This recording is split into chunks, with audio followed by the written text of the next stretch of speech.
Good morning and welcome back to Nasdaq Trade Talks. I'm your host, Jill Malandrino, Global Markets Reporter at Nasdaq. Joining me at MarketSite is Rohden Monrose. He is the CEO and founder of CariClub, and we're going to focus on millennials and philanthropy. Rohden, thank you very much for joining us at MarketSite today. And let's talk a little bit of data here. A survey by Deloitte found 63% of millennials say their leadership skills are not fully developed, and 87% believe that a business's success should be measured not just on financial performance, but by their contribution to society. Right. These are pretty big numbers. Yeah. What are your thoughts on these stats being part of the millennial generation?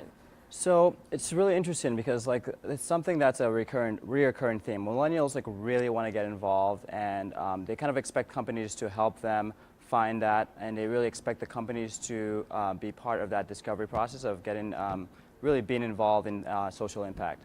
And so, yeah. So larger companies are focusing more and more on engaging millennial talent outside of standard benefits, as you alluded to before. Why do you think it's important for companies to offer these kinds of programs and opportunities to millennial employees? Right. So it's really comes down to the fact that if a company wants to be really competitive, they need to realize that they have to adapt to the ways of the millennials, if you will. And millennials really care about that social impact. They really care about wanting to work for a company that is involved in making the world a better place. And so getting involved in these philanthropic programs are just really ties well into that. And if you want to be a company that millennials want to work for, that's a very important key to that being Do you think that helps to drive the culture and the bottom line? Absolutely, actually. And there's plenty of the research to really support that. If you have an employee base that's really engaged and they understand their value and they understand they're able to find that sense of fulfillment, it really works well for the company, because that employee is going to be better. It's going to be good for the company's retention. It's going to be good for employee engagement. It's going to be great for leadership development and corporate citizenship. Let's talk about CariClub a bit. Why do you focus specifically on developing a technology platform to engage young professionals in philanthropy? Yeah, so for me, part of it is as a personal journey. I'm someone who was born in St. Lucia, and I moved to New York when I was 12 years old. And nonprofits played a really important role in my life, and I benefited a great deal from that. With that, I was able to go to work at a bank like Citigroup, and it really changed my life. My sister is really she's in medical school right now, and again, it's all came down to that experience.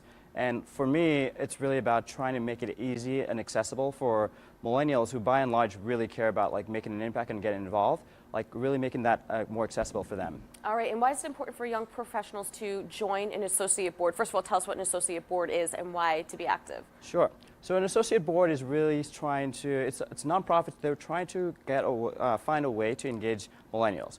They realize that the board members right now are older and some of them are retiring, and they want to essentially build a farm team, a pipeline of future leaders. And millennials are, by and large, the biggest population that they could work with. So an associate board was created specifically to engage that population, so that nonprofits have a pipeline of future leaders. And being part of an associate board means that you meet quarterly, you help with fundraising, you help with the programming of the nonprofit, and you are offering strategic help to make the programs run more effectively. All right, and to wrap up, what's your best advice for companies looking to attract more millennials?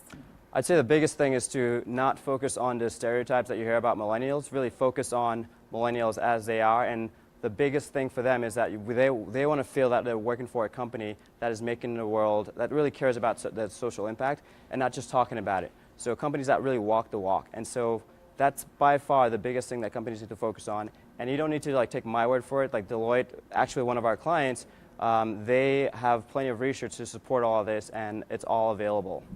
All right. Well, thank you very much for joining us at MarketSite, and thank you for joining me. I'm Jill Malandrino, Global Markets Reporter at Nasdaq.